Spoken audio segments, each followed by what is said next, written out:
Newsday continues here on One News Now. I'm Riza Diaz. President Duterte says maritime disputes must be settled peacefully in accordance with the 1982 United Nations Convention of the Law of the Sea. During the virtual 13th Asia-Europe Meeting Summit, Duterte said that South China Sea must remain a sea of peace, stability, and prosperity, where interests of stakeholders are recognized and respected. The president adds that there can be no real peace if the strong continues to trample on the weak. Despite this, he thanked China for reaffirming its commitment to discussions on a code of conduct on the West Philippine Sea. There can never be no other acceptable basis for a just maritime order but the law, particularly the 1982 United Nations Convention on the Law of the Sea.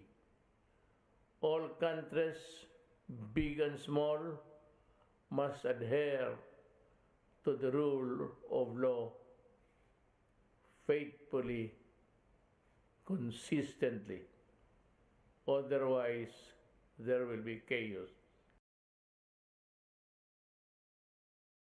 Meanwhile, Vice President Leni assures the armed forces of the Philippines that she supports their campaign against insurgency.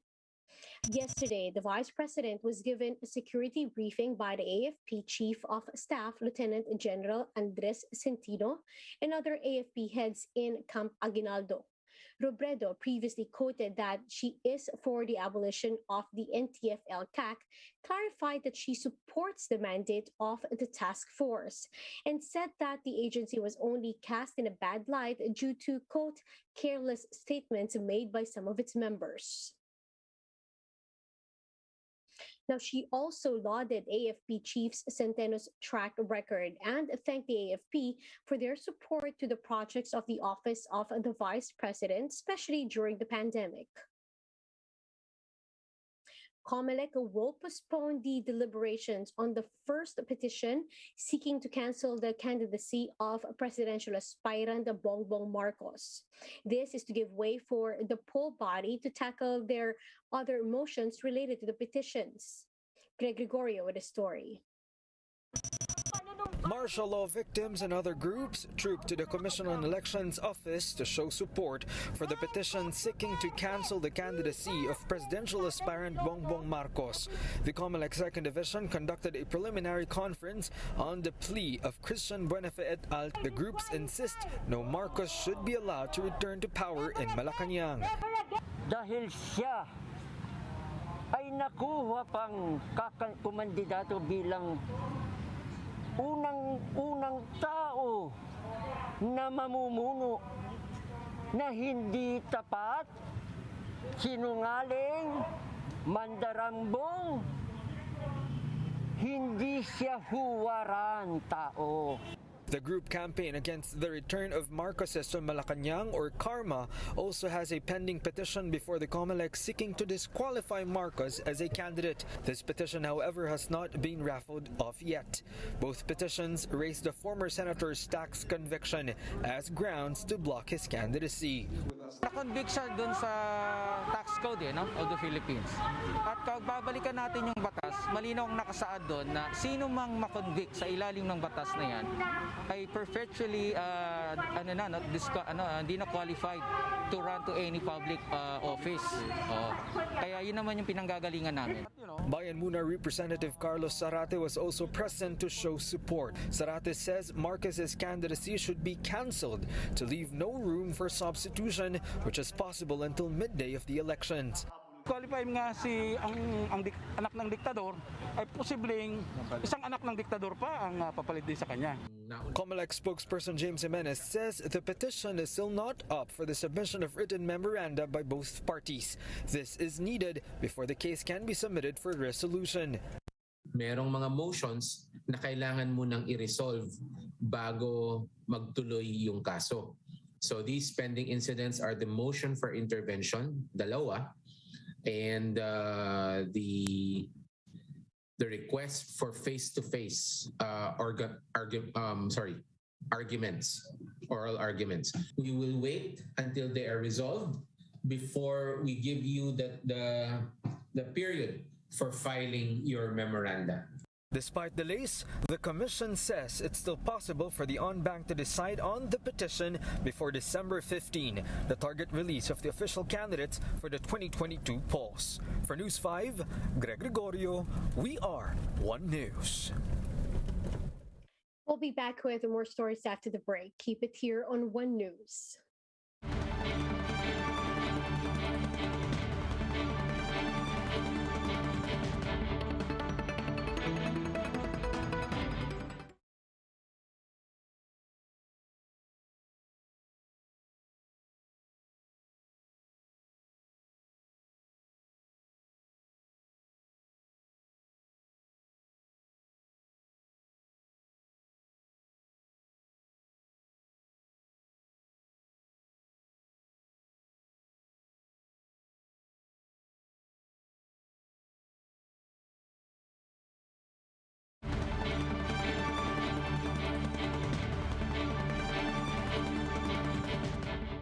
You're still watching One News Now. I'm Riza Diaz.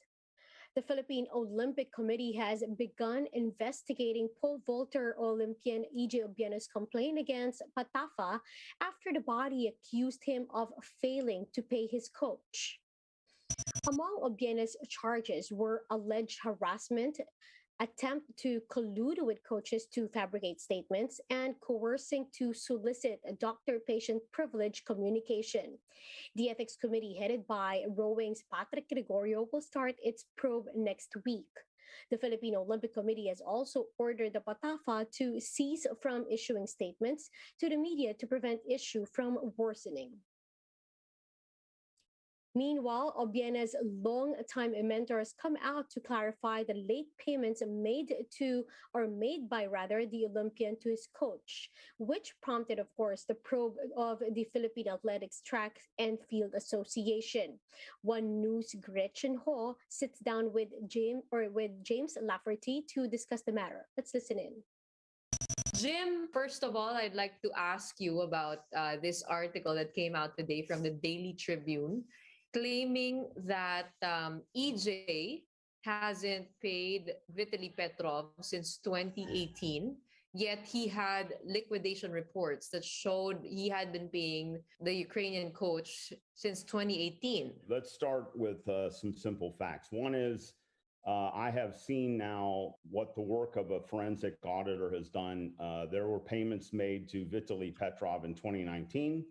There were payments made in 2020, and there were payments made in 2021. So anyone saying that he only paid recently in 2021, that is an outright false statement. How were these payments done? Because the claim is that EJ paid late. Who was late? Everybody's late on the whole thing. Now, here's the interesting thing. This system is so messed up. You have a Filipino athlete living in Italy, Gretchen. Now, what's the currency in Italy? It's the euro. EJ needs euros to live. He needs euros to pay the bills. His coach is a Ukrainian national living in Italy. He wants to be paid in euros. He doesn't want pesos. In 2020, last year, he comes to me in November and he says, Sir Jim, I have to pay Vitaly. I've got all these pesos and he only wants euros. I called my bank. My bank said, we only do transfers in dollars and you have to handle the euros separately. He said, could you help me? I will pay you the pesos and you pay Vitaly in euros. What did I say? My wife and I said, of course we'll help you. So I wired Vitaly 21,000 euros and EJ paid me 21,000 euros in pesos. Jim, this has turned into a public mess. Yep. How far are you willing to take this? And where is EJ now with still remaining with the Philippines, still competing for the Philippines? EJ is a grown man. He makes all his decisions. I have no influence on any of this whatsoever. So it's really up to him. I've continually told him, call PATAFA and reach a détente. I called even PATAFA and said, please reach out to him and let's stop this thing. If something doesn't happen soon, he won't, because he'll either step away. And it's no secret in today's world that a number of countries are looking at this situation and laughing uncontrollably how the Philippines is driving away a world-class athlete that they can offer a passport to. Are there offers already from other countries? Absolutely. How many countries? Multiple. It's not one, it's multiple. Let's now take a quick look at today's other top stories. Economic managers see NCR further downgrading to alert level 1 by January. The WHO had declared the COVID strain first detected in South Africa as a variant of concern and names it Omicron. Grammy-nominated group BTS will remain as accepted throughout 2022 as they applied to postpone their mandatory military enlistment. And those are the top stories of the hour. Join us later again at 10:15 as we continue to monitor the day's biggest stories.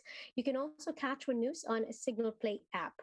Register for a free account now, www.signalplay.com, and stream One News live anytime, anywhere. I'm Riza Diaz. Mask on, wash hands, and stay safe, Philippines.